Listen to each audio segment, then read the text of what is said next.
Get ready with us to beach. So என்னோடய hair dry பண்ணிகிட்ருக்கேன். லைட்டாக டச்சப் பண்ணிக்கலாம். தட்ஸ் இட், நான் ரெடி. என்னோடய வாட்சை வந்து ஃப்ரெண்டு உடச்சிட்டா, தெரியாமல் தான் உடச்சா. சரி, அதனால் நம்ம இது யூஸ் பண்ணிக்கலாம் இன்றைக்கி. டடா! நான் தியானை கூப்பிட்டேன், அவள் அப்படியே திரும்பி பார்ப்பாள். அண்ட் எல்லாம் பண்ணி முடித்ததுக்கப்புறம் பீச் போய் சேர்ந்தாச்சு. பீச் போனதுக்கப்புறம் ஜாலியாக இருந்துச்சு. அந்த ப்ரீஃப் காற்று நல்லா இருந்துச்சு. ஸோ இது என்ன நாளில் ஷூட் பண்ணதுன்னு உங்களுக்கு நீங்கள் கண்டுபிடிச்சிட்டிங்கன்னா மறக்காமல் எனக்கு கமெண்ட் செக்ஷனில் சொல்லிட்டு போயிடுங்க. எனக்கு பீச், மவுண்டெயின் அதெல்லாம் எனக்கு ரொம்பவே பிடிக்கும். அந்த சன் ரைஸ் ஆகிறதும் சரி, செட் ஆகிறதும் சரி, அதை பார்க்குறப்போ இருக்கிற ஒரு ஃபீல் இருக்கே, இட்ஸ் அமேசிங்.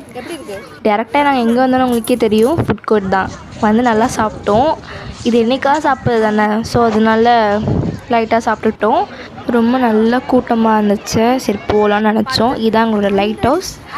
அதுக்கப்புறம் தியா கிட்ட நம்ம கெட் 100 வித் அஸ் போடலாமா அப்படின்னு கேட்டால், நம்ம போட்டிருக்கிறது லைட் மேக்கப் டி, இதுக்கு எப்படி 100 வித் அஸ் போடுறது அப்படின்னு நான் கேட்டேன்.